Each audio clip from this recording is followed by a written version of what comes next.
ಸೋಮವಾರದಿಂದ ಪ್ರಚಾರದ ಅಖಾಡಕ್ಕೆ ಸಿಎಂ ಸಿದ್ದರಾಮಯ್ಯ ಬರ್ತಾ ಇದ್ದಾರೆ. ಬಾಗಲಕೋಟೆ ಕ್ಷೇತ್ರದಲ್ಲಿ ಸಿಎಂ ಸಿದ್ದರಾಮಯ್ಯ 2 ದಿನ ಪ್ರಚಾರವನ್ನ ಮಾಡಲಿದ್ದಾರೆ. ಬಾಗಲಕೋಟೆಯಲ್ಲಿ ಎಚ್.ವೈ. ಮೇಟಿ ಸಿಎಂ ಅವರ ಪರಮಾಪ್ತ, ಅವರ ಮಗನೇ ಉಮೇಶ್ ಮೇಟಿ ಈಗ ಅಖಾಡದಲ್ಲಿರೋದು. ಸೊ ಹೀಗಾಗಿ ಸೋಮವಾರದಿಂದ ಬಾಗಲಕೋಟೆ ಕ್ಷೇತ್ರದಲ್ಲೇ 2 ದಿನ ಇರ್ತಾರೆ. 2 ದಿನಗಳ ಕಾಲ ಪ್ರಚಾರ ಮಾಡ್ತಾರೆ. ಸೋಮವಾರ ಮತ್ತು ಮಂಗಳವಾರ ಸಿಎಂ ಪ್ರಚಾರ ಇರೋದು. ಸೋಮವಾರ ಸುತ್ತುಗುಂಡಾರ, ನಾಯನೇಗಲಿ, ರಾಂಪುರ, ಬೇವೂರಲ್ಲಿ ಸಿಎಂ ಕ್ಯಾಂಪೇನ್ ಮಾಡ್ತಾರೆ. ಏನೋ ಒಂದು 4-5 ಗ್ರಾಮಗಳಲ್ಲಿ. ಸೋಮವಾರ ರಾತ್ರಿ ಆಲಮಟ್ಟಿಯಲ್ಲೇ ಸಿದ್ದರಾಮಯ್ಯ ವಾಸ್ತವ್ಯವನ್ನು ಹೂಡಲಿದ್ದಾರೆ. ಅದಾದ ಮೇಲೆ ಮಂಗಳವಾರದ ಸರದಿ. ಮಂಗಳವಾರ ಮೊಗಳೊಳ್ಳಿ, ನೀಲಾನಗರ, ಐಹೊಳೆ, ಅಮೀನಗಢದಲ್ಲಿ ಸಿಎಂ ಅಬ್ಬರದ ಪ್ರಚಾರವನ್ನು ಮಾಡಲಿದ್ದಾರೆ. ಈ ಪ್ರಚಾರ ಮುಗಿಸಿ ಮಂಗಳವಾರವೇ ಅವರು ವಾಪಸ್ ಆಗಲಿದ್ದಾರೆ. ದಕ್ಷಿಣ ವಿಧಾನಸಭಾ ಕ್ಷೇತ್ರದ ಉಪಚುನಾವಣೆಗೆ ಮಗ ಸಮರ್ಥ ಪರ ಮತಯಾಚನೆಗೆ ಇಳಿದಿದ್ದಾರೆ ಸಂಸದೆ ಡಾಕ್ಟರ್ ಪ್ರಭಾ ಮಲ್ಲಿಕಾರ್ಜುನ್. ನಾಗನೂರು ಗ್ರಾಮದಲ್ಲಿ ಡಾಕ್ಟರ್ ಪ್ರಭಾ ಮಲ್ಲಿಕಾರ್ಜುನ್ ಮತಯಾಚನೆ ಮಾಡ್ತಾ ಇದ್ದಾರೆ. ತಾತನವರಿಗೆ ಮಾಡಿದಂತೆ ಮೊಮ್ಮಗ ಸಮರ್ಥಿಗೆ ಸಪೋರ್ಟ್ ಮಾಡಿ ಅಂತ ಹೇಳಿಕೊಂಡು ಮನವಿಯನ್ನ ಮಾಡಿದ್ದಾರೆ. ಮೊದಲಿನಿಂದಲೂ ಈ ಗ್ರಾಮದ ಮತಗಳು 100% ನಮ್ಮ ಕುಟುಂಬಕ್ಕೆ ಬಂದಿದೆ. ಈಗಲೂ ಅದೇ ರೀತಿಯಲ್ಲಿ ಶಾಮನೂರು ಸಮರ್ಥಿಗೆ ಮತ ನೀಡಿ ಅಂತ ಹೇಳಿಕೊಂಡು ತಾಯಿ ಮನವಿಯನ್ನ ಮಾಡ್ಕೊಂಡಿದ್ದಾರೆ.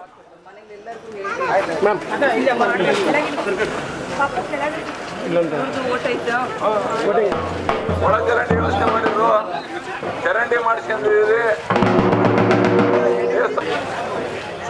ಹೆಚ್ಚಿನ ಬಹುಮತದಿಂದ ಗೆದ್ದು ಕೊಡಬೇಕಂತ ತಮ್ಮಲ್ಲಿ ವಿನಂತಿ ಮಾಡಿಕೊಳ್ತೇವೆ.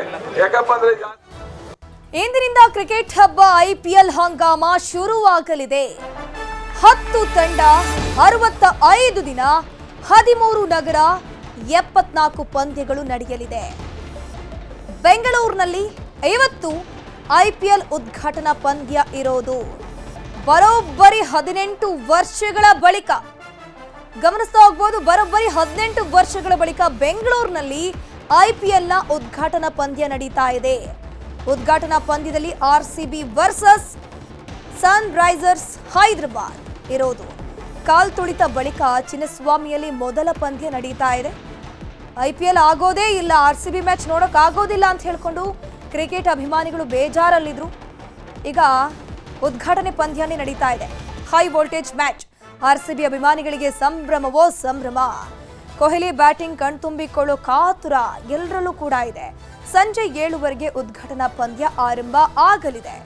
ಕಾಲ್ ತುಳಿತ ಆದ್ಮೇಲೆ ಯಾರು ಕೂಡ ಮ್ಯಾಚ್ ಆಗಲ್ವೇ ಅಂತ ಅನ್ಕೊಂಡಿದ್ರು. ಈಗ ಉದ್ಘಾಟನಾ ಪಂದ್ಯನೇ ನಮ್ಮ ಬೆಂಗಳೂರಿನಲ್ಲಿ ಆಗ್ತಿದೆ.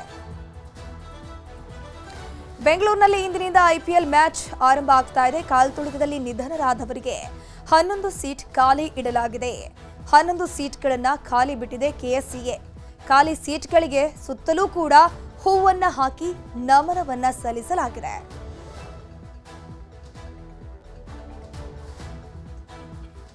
ಇನ್ನು ಆರ್ಸಿಬಿ ಮ್ಯಾಚ್ ಬಗ್ಗೆ ಆರ್ಸಿಬಿ ಅಭಿಮಾನಿಗಳ ಕಾತುರ ಯಾವ ರೀತಿ ಇದೆ ನೋಡ್ಕೊಂಡ್ ಬರೋಣ. ಬಿಫೋರ್ ದಟ್ ಆಲ್ಸೋ ನಾವು ಡೊನೇಟ್ ಮಾಡ್ತಾ ಇದ್ದೀವಿ. ಎವ್ರಿ ಇಯರ್ ಈ ಕ್ಯಾಂಪ್ ನಡೆಯುತ್ತೆ. So every year just because of the incident ಅಲ್ಲ, ಇಟ್ ಈಸ್ ಆಲ್ವೇಸ್ ಏನು ಹೇಳೋದು, ಇಟ್ಸ್ ಅ ರಿಚುವಲ್ ಥರ ಆರ್ಸಿಬಿ ಫ್ಯಾನ್ ಆರ್ಮಿ ಯಾವಾಗಲೂ ಮಾಡಿ. ಖಂಡಿತ ಈಗ ಮ್ಯಾನೇಜ್ಮೆಂಟ್ ಹೊಸ ಇದು ಕ್ರಮಗಳು ತೊಗೊಂಡಿದ್ದಾರೆ. ಹೊಸ ಇದು ಇವಾಗ ಎಕ್ಸಾಂಪಲ್ ನೋಡಿದ್ರೆ ನೀವು ಟಿಕೆಟ್ ಬಿಟ್ಟಿದ್ದಾರೆ, ಫಿಸಿಕಲ್ ಟಿಕೆಟ್ ಅಲ್ಲ. ಸೊ ತುಂಬ ಪ್ರಿಕಾಷನ್ಸ್ ತೊಗೊಂಡಿದ್ದಾರೆ. ಹೋಪ್ ಸೊ ಇನ್ ಫ್ಯೂಚರ್ ಈ ಥರ ಯಾವತ್ತೂ ಆಗಲ್ಲ ಅಂತ ನಾವು ಬಯಸ್ತೀವಿ. ಓಕೆ. ಇಶಾನ್ ಕಿಶನ್, ಅಭಿಷೇಕ್ ಶರ್ಮಾ ಟೀಮ್ ಇಂಡಿಯಾದವರೇ ಹೌದು, ಆದರೆ ಇವತ್ತು ಮಾತ್ರ ಅವ್ರು ತುಂಬ ಬೇಗನೆ ಔಟ್ ಆಗ್ತಾರೆ. ಬಿಕಾಸ್ ನಮ್ಮ ಟೀಮಲ್ಲೂ ಬೌಲರ್ಸ್ ತುಂಬ ಸಖತ್ತಾಗಿದ್ದಾರೆ. ನಮ್ಮ ಟೀಮಲ್ಲೂ T20 ಟಾಪ್ ಬ್ಯಾಟ್ಸ್ಮನ್, ಟಾಪ್ ಬೌಲರ್ಸೇ ಇರೋದು. ಬಟ್ ನಾವೇ ಗೆಲ್ತೀವಿ ನೋಡಿ ನೀವು. ವಿರಾಟ್ ಕೊಹ್ಲಿ ತುಂಬ ಟೈಮ್ ಆದಮೇಲೆ ಆಟ ಆಡ್ತಾ ಇದ್ದಾರೆ, ಇಂಡಿಯಾಗೆ ಬಂದು ಆಟ ಆಡ್ತಾ ಇದ್ದಾರೆ. ತುಂಬ ಖುಷಿ ಆಗ್ತಾ ಇದೆ. ಅವರನ್ನು ನೋಡ್ಬೇಕಂತಾನೆ ಅಭಿಮಾನಿಗಳು ಹೋಗೋದು ಸ್ಟೇಡಿಯಂಗೆ. ಅವ್ರು ಬರ್ತಾರೆ ಅಂತ ತುಂಬ ಖುಷಿನೇ ಇದೆ. RCB ಫ್ಯಾನ್ಸ್ ಯಾವಾಗೂ ಕಡಿಮೆ ಏನು ಹೇಳೋದ, 200+ ನಾವು ಟಾರ್ಗೆಟ್ ಯಾವಾಗೂ. ನಮ್ಮ ಬ್ಯಾಟಿಂಗ್ ಲೈನಪ್ ನೋಡಿದ್ರೆ ನಿಮಗೆ ಗೊತ್ತು. ಸೊ ನಾವು ಟಾಸ್ ಗೆದ್ರೂ ಪರವಾಗಿಲ್ಲ, ಗೆಲ್ಲಿಲ್ಲ ಅಂದ್ರೂ ಪರವಾಗಿಲ್ಲ, ನಾವು ಎರಡಕ್ಕೂ ಈಕ್ವಲ್ ಆಗಿ ಫೈಟ್ ಕೊಡ್ತೀವಿ. ಈ ಟೀಮ್ ಹೇಗಿದೆ ಅಂದರೆ ಯಾರನ್ನೂ ಕೂಡ್ಸೋಕ್ಕೆ ಇಷ್ಟ ಇಲ್ಲ. ಆ ಥರ ನಮಗೆ ಒಳ್ಳೊಳ್ಳೆ ಪ್ಲೇಯರ್ಸ್ ಇದ್ದಾರೆ. ಸೊ ಎಲ್ಲರೂ ಆಡಬೇಕು. ಸೊ 200+ ಎಕ್ಸ್ಪೆಕ್ಟ್ ಮಾಡ್ತಿದ್ದೀವಿ. ಆ್ಯಕ್ಚುಲಿ ಈ ಸಲ ಕಪ್ ನಿಮ್ತ ಇಷ್ಟು ವರ್ಷ ಹೇಳ್ಕೊಂಡು ಬಂದಿದ್ವಿ, ಅದು ಯಾವತ್ತೂ ಆಗಿರಲಿಲ್ಲ. ಬಟ್ ಲಾಸ್ಟ್ ಇಯರ್ ಆ ಕರ್ಸ್ ಬ್ರೇಕ್ ಆಯಿತು. ಸೊ ನಾನು ಈ ಸಲ ಹೇಳೋದು ಇದೆ, WPL ಈ ವರ್ಷ ನಾವು ಗೆದ್ವಿ.